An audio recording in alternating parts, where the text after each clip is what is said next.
क्या है एनएमसी के नए रेगुलेशंस जो गैजेट में बताए गए हैं? क्या इनसे फायदा होने वाला है? क्या कॉमन काउंसलिंग से फायदा होगा?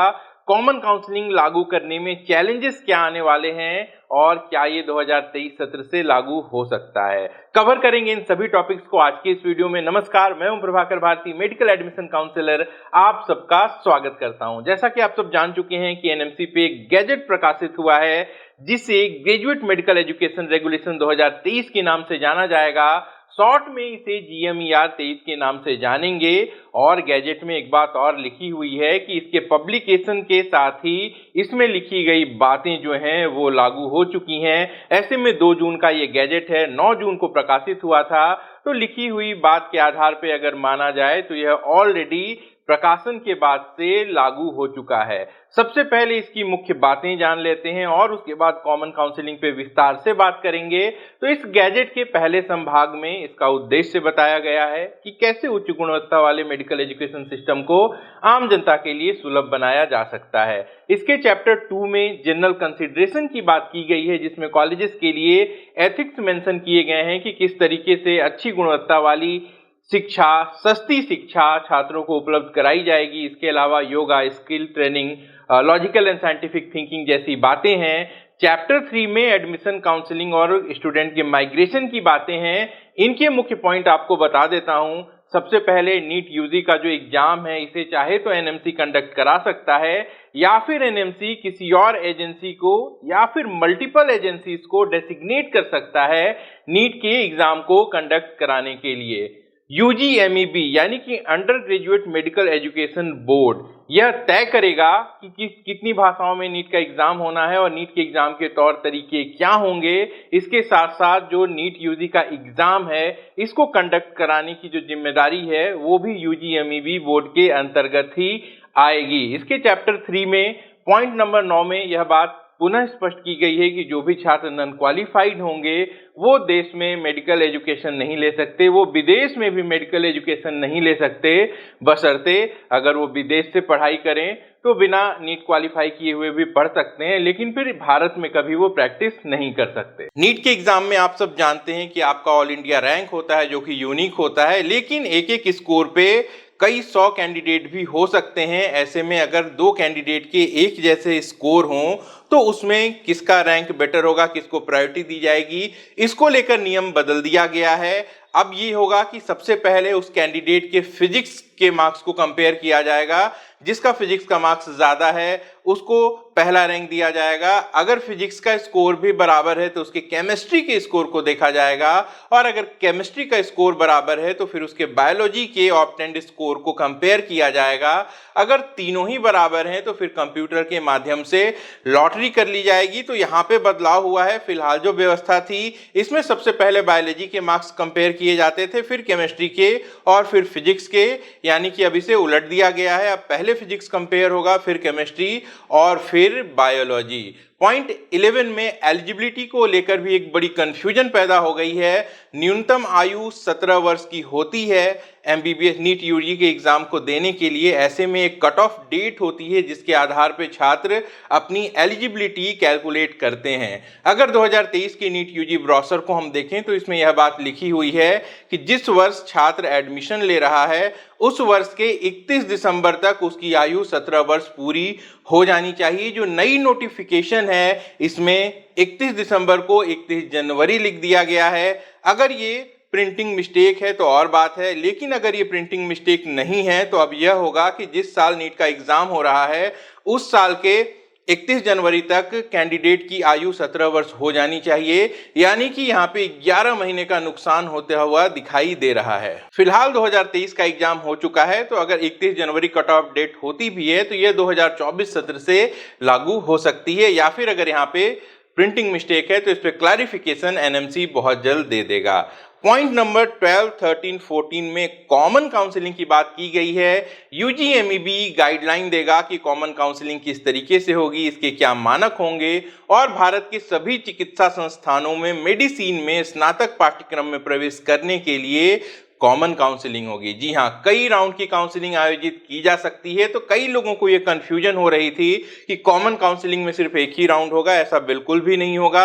यहाँ स्पष्ट रूप में कहा गया है कि कई राउंड्स कंडक्ट किए जा सकते हैं। गवर्नमेंट अथॉरिटीज को अपॉइंट करेगी कॉमन काउंसलिंग के लिए।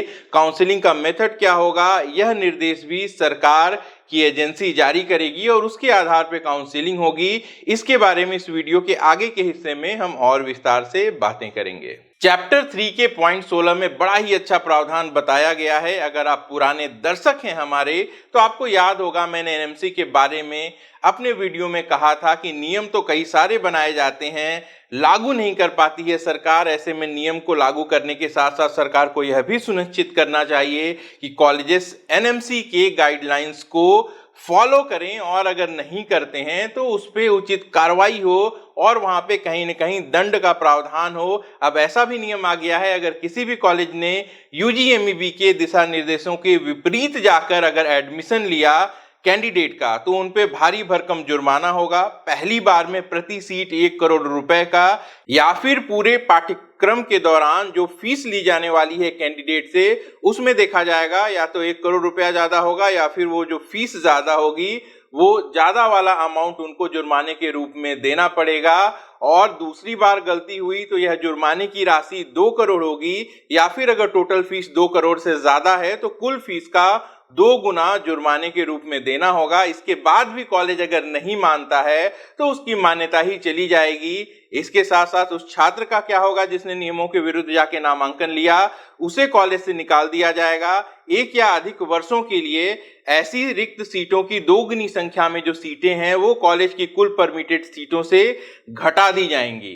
पॉइंट 17 की अगर हम बात करें तो काउंसलिंग आयोजित करने वाली संस्था काउंसलिंग पूरी होने के 1 सप्ताह के भीतर भीतर निर्धारित प्रारूप में छात्रों की सूची यूजीएमईबी को उपलब्ध कराएगी, जिसे एनएमसी की वेबसाइट पर अपलोड कर दिया जाएगा ताकि जिस तरीके से काउंसलिंग हुई है इसकी पारदर्शिता बरकरार रह सके। चलिए अब लौटते हैं कॉमन काउंसलिंग के बारे में। क्या है कॉमन काउंसलिंग के मायने? अभी वर्तमान में 2 तरीके से काउंसलिंग होती है, ऑल इंडिया कोटा और स्टेट काउंसलिंग। ऑल इंडिया कोटे में 15% सरकारी सीटें होती हैं। देश भर के सभी सरकारी कॉलेजेस की 15% सीट्स यहाँ पे होती हैं। और सेंट्रल यूनिवर्सिटीज हैं कई, जैसे कि एम्स है, बीएचयू है, इनकी 100% सीट्स होती हैं। इसके अलावा जो डीम्ड यूनिवर्सिटीज हैं इनकी भी 100% सीट होती है। यह काउंसलिंग एमसीसी कंडक्ट कराती है, जिसमें देश के सभी नीट क्वालिफाइड कैंडिडेट दावेदारी रखते हैं। इसके अलावा स्टेट काउंसलिंग में सरकारी सीट का 15% ऑल इंडिया कोटे में चला गया था, उसको हटाने के बाद जो 85% बचता है वो होता है। और जो स्टेट के प्राइवेट कॉलेजेस होते हैं उनकी 100% सीट होती है। यह काउंसलिंग हर एक राज्य में अलग अलग जो स्टेट काउंसलिंग अथॉरिटी है वो कंडक्ट कराती है। अब जो नया प्रावधान है उसमें यह होगा कि स्टेट काउंसलिंग खत्म नहीं होगी। जी हाँ, स्टेट काउंसलिंग खत्म नहीं होगी, यह ऑल इंडिया कोटे में मर्ज हो जाएगी। आसान भाषा में कहा जाए तो सरकार द्वारा निर्धारित एक ही काउंसलिंग अथॉरिटी होगी जो ऑल इंडिया कोटे 15% के साथ साथ 85% जो स्टेट कोटा है और जो प्राइवेट कॉलेजेस हैं इन सब की काउंसलिंग कराएगी। ऐसे में किसी छात्र को या तो ऑल इंडिया कोटे की सीट मिलेगी या फिर स्टेट कोटे की सीट मिलेगी। अगर सरकारी सीट नहीं मिली तो उसे प्राइवेट सीट मिल सकती है। प्राइवेट सीट उसके राज्य की भी हो सकती है या दूसरे ऐसे किसी भी राज्य की हो सकती है जो प्राइवेट के लिए ओपन स्टेट हैं। वर्तमान में क्या होता है, कैंडिडेट पहले ऑल इंडिया कोटे में सीट ले लेते हैं, फिर जब स्टेट की काउंसलिंग होती है तो वहां पर देखते हैं कि क्या बेहतर है, और इसके बाद फिर से ऑल इंडिया कोटे का राउंड 2 देखते हैं और फिर स्टेट के बारे में सोचते हैं। तो एक कंफ्यूजन बरकरार रहती है कि आपको कहां से बेहतर सीट मिलेगी। जब कॉमन काउंसलिंग हो जाएगी तो यह नहीं हो पाएगा। कैंडिडेट को एक बार में एक ही सीट मिलेगी और जो उससे कम मेरिट वाले कैंडिडेट हैं उनको बेटर अपॉर्चुनिटीज यहाँ पे मिल पाएंगी। अब यहाँ पे एक बड़ा सवाल कि क्या ये बदलाव सही है, क्या ये बदलाव छात्रों के हित में है? जी हाँ, बिल्कुल सही है और इनसे छात्रों को कई तरह का फायदा होगा। अगर आप हमारे पुराने दर्शक हैं तो 18 अगस्त 2019 को मैंने एक वीडियो पोस्ट किया था जिसमें एनएमसी में जो भी खामियां हैं उसके बारे में मैंने बात की थी। बेसिकली मेडिकल एजुकेशन सिस्टम में जो खामियां हैं मैंने उसके बारे में बात की थी। मैंने 10 सुधार भी बताए थे और रेफरेंस के लिए उस वीडियो का लिंक मैं इस वीडियो के डिस्क्रिप्शन में दे दूंगा।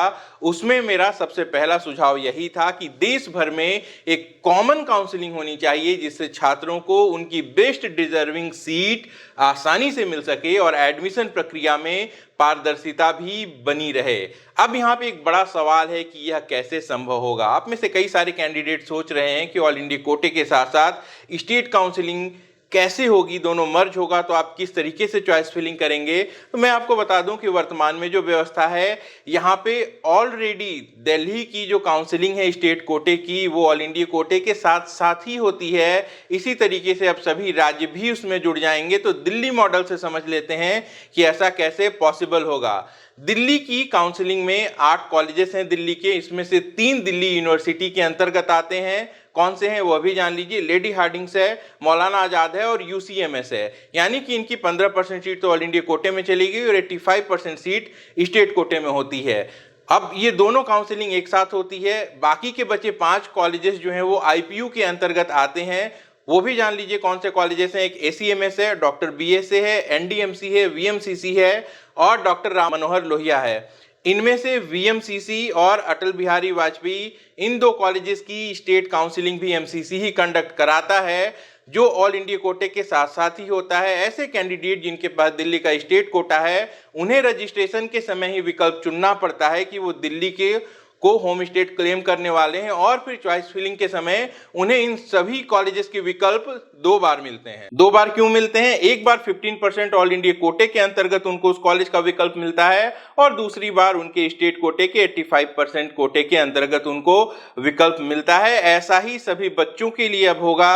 उदाहरण के लिए अगर आप उत्तर प्रदेश से हैं तो आपको केजीएमयू का नाम चॉइस लिस्ट में 2 बार देखने को मिलेगा। एक सीट ऑल इंडिया कोटे की होगी और दूसरी आपके स्टेट कोटे की। वहीं अगर कोई छात्र राजस्थान से है तो उसको एसएमएस कॉलेज का विकल्प 2 बार मिलेगा, एक बार ऑल इंडिया कोटे से और दूसरी बार उसके स्टेट कोटे से। आसान भाषा में समझिए, आपको काउंसलिंग में 15% सीट्स वाले सभी कॉलेज दिखेंगे, यानी ऑल ओवर इंडिया के जितने भी सरकारी कॉलेज हैं वो सब आपको वहां पे दिखाई देंगे। इसके साथ साथ आपको आपके होम स्टेट के सभी गवर्नमेंट कॉलेज और आपके होम स्टेट के प्राइवेट कॉलेज भी दिखेंगे। इसके अलावा अगर रजिस्ट्रेशन के समय आपने दूसरे ओपन स्टेट के प्राइवेट कॉलेजेस का विकल्प चुना है तो वो भी दिखाई देगा। अब यहाँ पे इस बात से कंफ्यूज मत होइएगा कि सभी सरकारी सीट सभी छात्रों के लिए एक समान उपलब्ध होगी या फिर प्राइवेट के लिए जो क्लोज स्टेट हैं वो ओपन हो जाएंगे। ऐसा बिल्कुल भी नहीं होगा। प्राइवेट के लिए जो स्टेट क्लोज्ड हैं वो क्लोज ही रहेंगे, ओपन नहीं होने वाले। जो भी वर्तमान में अलग अलग राज्यों की काउंसलिंग के अलग अलग नियम हैं, अलग अलग रिजर्वेशन रूल्स हैं, अलग अलग सीट डिस्ट्रीब्यूशन हैं, सब कुछ एज इट इज रहेगा। बस काउंसलिंग जो स्टेट गवर्नमेंट कंडक्ट कराती थी वो अब सेंट्रल अथॉरिटी कराएगी और ऑल इंडिया कोटे यानी कि एमसीसी के साथ साथ कराएगी। अब इस नियम के क्या क्या फायदे होंगे पॉइंट वाइज जो भी आपको बता देता हूं। सबसे पहले सीट ब्लॉकिंग रुक जाएगी। क्या होता है, दिल्ली, हरियाणा, राजस्थान, यूपी, बिहार जैसे राज्य जहां की स्टेट की कट ऑफ ऑल इंडिया कोटे से भी ज्यादा होती है, यहां के ज्यादातर कैंडिडेट पहले ऑल इंडिया कोटे में सीट ले लेते हैं, फिर स्टेट काउंसलिंग का वेट करते हैं, वहां से भी सीट लेते हैं। कई बार उनके पास 2-2 कॉलेज में सीट होती है और फिर वो कंपेयर करते हैं कि उनके लिए क्या बेहतर है। अब ये नहीं हो पाएगा। इसके अलावा कई सारे प्राइवेट कॉलेजेस में जानबूझ के सीट को किसी मेरिट वाले कैंडिडेट से एडमिशन दिलाकर ब्लॉक कर लिया जाता था और जब अंतिम राउंड में वो सीट कॉलेज के नियंत्रण में आ जाती थी तो मेरिट के बजाय उन्हें करोड़ों रुपए में बेचा जाता था। अब कॉमन काउंसलिंग के बाद यह संभव नहीं हो पाएगा, ऐसी उम्मीद है। दूसरा बड़ा पॉइंट है कि समय बचेगा। फिलहाल पहले एमसीसी का राउंड 1 होता है, फिर स्टेट का राउंड 1 होता है, फिर जब एमसीसी का राउंड 2 होता है तो स्टेट का राउंड 2 होता है। इस तरीके से एमसीसी और स्टेट के कम से कम 4-4 राउंड भी होते हैं तो 3 से 4 महीने का वक्त लग जाता है। अब यह समय आधा हो सकता है, तो ऐसे में जिन छात्रों का सिलेक्शन नहीं हो पाएगा उनको ज्यादा समय मिलेगा अगले वर्ष की तैयारी के लिए। कई सारे कैंडिडेट ऐसे भी हैं जिनकी प्रायोरिटी पे एमबीबीएस होता है। अगर एमबीबीएस में एडमिशन नहीं मिल पाया तो वो आयुष कोर्सेस या फिर वेटनरी कोर्सेस की तरफ रुख करते हैं। यह भी संभव है कि सारे कोर्सेज को इसमें मर्ज कर दिया जाए, जैसे अभी वर्तमान में एमबीबीएस बीडीएस के साथ नर्सिंग की काउंसलिंग हो रही है। अगर अदर कोर्सेज भी इसमें मर्ज हो जाते हैं तो यहाँ भी कैंडिडेट को आसानी होगी, उसे पता होगा कि उसे एमबीबीएस नहीं मिल रहा है, इसीलिए उसे बीएमएस या फिर बीवीएससी में एडमिशन लेना पड़ा है। तीसरा बड़ा फायदा सिक्योरिटी डिपॉजिट का मिलेगा।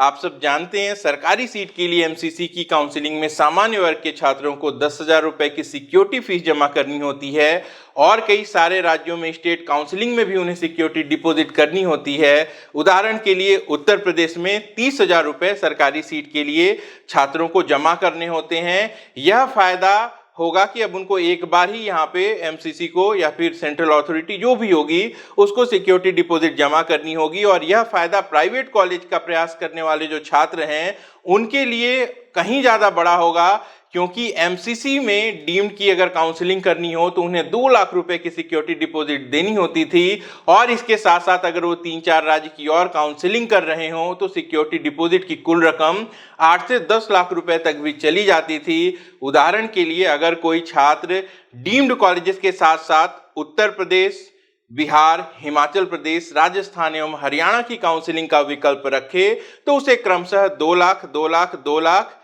1 लाख, 1 लाख और 1 लाख रुपए की सिक्योरिटी डिपॉजिट जमा करनी होगी। ऐसे में कुल रकम 9 लाख रुपए हो जाती थी। नए काउंसलिंग के नियम के बाद एक बार ही सिक्योरिटी डिपॉजिट जमा करके वो सभी ओपन स्टेट के प्राइवेट कॉलेजेस के लिए पार्टिसिपेट कर पाएंगे। ये एक फायदा होगा। अगला बड़ा फायदा है कि प्राइवेट कॉलेजेस के लिए कई छात्र 4-5 या इससे भी ज्यादा स्टेट की जब काउंसलिंग करते थे तो कई राज्यों की काउंसलिंग की डेट्स कोलाइड कर जाती थी। अब चूंकि सिंगल विंडो काउंसलिंग होगी तो ये प्रॉब्लम भी खत्म हो जाएगी, क्योंकि कई बार ऐसा होता था कि कैंडिडेट को एक से ज्यादा राज्य में सीट अलॉट हो जाती थी जहां उसको सिक्योरिटी डिपॉजिट का नुकसान उठाना पड़ता था। लेकिन जो बदलाव है ये काफी बड़ा है और इसके लिए गवर्नमेंट को काफी तैयारी करनी पड़ेगी। कई सारे चैलेंजेस भी आएंगे। कौन से हैं ये चैलेंजेस, इसके बारे में भी जान लेते हैं। डॉक्यूमेंट वेरिफिकेशन एक मुद्दा हो सकता है, क्योंकि कई राज्यों में डॉक्यूमेंट वेरिफिकेशन काउंसलिंग से पहले होता है। पहले ही यह तय कर लिया जाता है कि कौन से कैंडिडेट एलिजिबल हैं, इसके बाद ही वो काउंसलिंग में कैंडिडेट पार्टिसिपेट करते हैं। जबकि एमसीसी में पहले अलॉटमेंट आती है, इसके बाद डॉक्यूमेंट वेरिफिकेशन होता है और कोई कैंडिडेट अगर एलिजिबल नहीं है तो वो सीट खाली होके अगले राउंड में चली जाती है। तो यहाँ पे एक बड़ा डिफरेंस हो सकता है कि क्या डॉक्यूमेंट वेरिफिकेशन अब नहीं होगा। अगर नहीं होगा तो यह भी जान लें कि डॉक्यूमेंट वेरिफिकेशन भी जरूरी है। कई राज्यों में अलग अलग तरीके के रिजर्वेशंस हैं। अगर कैंडिडेट का डॉक्यूमेंट प्रॉपर नहीं है और उसे सीट अलॉट हो जाती है तो वो सीट खाली होकर अगले राउंड में जाएगी। तो इससे जो मेरिट वाला कैंडिडेट उस सीट को डिजर्व करता था वो तो फिलहाल वो सीट नहीं ले पाएगा। तो ये एक बड़ा सवाल है कि डॉक्यूमेंट वेरिफिकेशन पे सरकार क्या डिसीजन लेने वाली है। दूसरी बड़ी समस्या रिजर्वेशन के फॉर्मूले को लेकर आ सकती है। हर एक राज्य में रिजर्वेशन की अपनी व्यवस्थाएं हैं, सबका अपना अलग अलग जो सीट डिस्ट्रीब्यूशन है वो होता है। उदाहरण से समझिए कि ओबीसी रिजर्वेशन की सेंट्रल लिस्ट स्टेट लिस्ट से अलग होती है। कई राज्यों में जनसंख्या के आधार पे एससी एसटी या फिर अन्य वर्ग का जो रेशियो है, जो परसेंटेज है वो अलग अलग होता है। कई सारे राज्य में कुछ अलग अलग टाइप के रिजर्वेशंस हैं, जैसे महाराष्ट्र में वीजे कैटेगरी है, NT1 है, NT2 है, राजस्थान में एमबीसी कैटेगरी है। ऐसे ही कुछ राज्यों में फ्रीडम फाइटर का कोटा है, कहीं पे कश्मीरी माइग्रेंट का कोटा है, कहीं पे एनसीसी कैडेट्स का कोटा है। और इसके अलावा प्राइवेट कॉलेजेस की अगर हम बात करें तो कई सारे स्टेट ऐसे हैं जो कि प्राइवेट के लिए ओपन हैं, कई सारे ऐसे हैं जो क्लोज्ड हैं, कई सारे ऐसे हैं जो पार्शियली ओपन हैं। ऐसे में हर एक राज्य की जो स्टेट काउंसलिंग अथॉरिटी है उसका अपना सॉफ्टवेयर होता है जिसमें सारा फॉर्मूला सेट होता है कि मेरिट लिस्ट के हिसाब से वो किस तरीके से सीट्स को डिस्ट्रीब्यूट करेगा। अब ये करना होगा कि जितने भी अलग अलग राज्य हैं इनके जो सॉफ्टवेयर का लॉजिक है वो सारा लॉजिक एक सॉफ्टवेयर में कंपाइल करना होगा, तब जाके ये कॉमन काउंसलिंग हो पाएगी जिसमें कैंडिडेट्स को उनकी मेरिट के हिसाब से, उनके स्टेट की एलिजिबिलिटी के हिसाब से सीट अलॉट हो पाए। तीसरा पॉइंट ये है कि जो स्टेट काउंसलिंग अथॉरिटीज हैं अलग अलग राज्यों की, उनको नुकसान होगा, यानी कि राज्य सरकार को नुकसान होगा। रेवेन्यू का कहां से आता था ये रेवेन्यू? जो एप्लीकेशन फॉर्म होते थे उसके लिए छात्रों से शुल्क लिए जाते थे और सिक्योरिटी डिपॉजिट के लिए भी कई राज्यों में फीस ली जाती थी। और आप सब जानते हैं कि अगर कैंडिडेट अलॉटमेंट के बाद सीट नहीं लेता है तो सिक्योरिटी डिपॉजिट जब्त हो जाती है, तो वो सरकार के खाते में चली जाती है। तो ये रेवेन्यू का नुकसान राज्य सरकारों को होना है। आंध्र प्रदेश और तेलंगाना जैसे राज्यों में एप्लीकेशन फॉर्म के लिए 8 से 10,000 रुपए प्रति छात्र लिए जाते हैं। ऐसे में कुछ राज्य ऐसे हो सकते हैं जो अपने इस रेवेन्यू के नुकसान को लेकर इस गैजेट का विरोध करें। कई राज्यों में वहां की सरकार या फिर प्राइवेट कॉलेजेस इस नियम के विरुद्ध कोर्ट का रुख भी कर सकते हैं, क्योंकि सरकार चाहे जितना भी दावा कर ले कि एडमिशन में पारदर्शिता है, भ्रष्टाचार नहीं है, लेकिन हम और आप दोनों यह बात जानते हैं कि कई राज्यों में एमबीबीएस की सीट बिना मेरिट के करोड़ों रुपए में बेची जाती है। ऐसे में कोर्ट का विकल्प भी बचा है। कॉलेजेस कोर्ट में जाके इसको डिले कर सकते हैं। तो सबसे बड़ा सवाल यहाँ पे यही है कि जो कॉमन काउंसलिंग का नियम है या फिर गैजेट में जो बाकी के निर्देश दिए गए हैं, जो नियम बनाए गए हैं, यह सब कब लागू होंगे। जैसा कि गैजेट में लिखा है, मैंने वीडियो में पहले भी आपको बताया कि गैजेट के प्रकाशित होते ही यह नियम लागू हो चुके हैं। लेकिन ध्यान रखिएगा, किसी भी रेगुलेशन के लागू होने में और प्रभावशाली होने में बहुत अंतर है। जैसे कि 2022 में एनएमसी का कम फीस वाला नियम सभी राज्यों में लागू कर दिया गया था, लेकिन किसी भी एक राज्य में यह प्रभावशाली नहीं हो पाया, अब तक नहीं हुआ है। कोर्ट में केस है और वहां से इस पे स्टे लगा हुआ है। वैसे ही अगर बात करें 2023 में क्या होगा, तो नीट का रिजल्ट आपका बहुत जल्द आने वाला है। काउंसलिंग के लिए बहुत कम वक्त बचा है। ऐसे में इतने कम वक्त में नया सॉफ्टवेयर इतनी जटिलताओं के साथ सारे लॉजिक्स को, सीट डिस्ट्रीब्यूशन को कंपाइल करके सरकार बना पाए, ऐसा संभव होता नहीं लगता।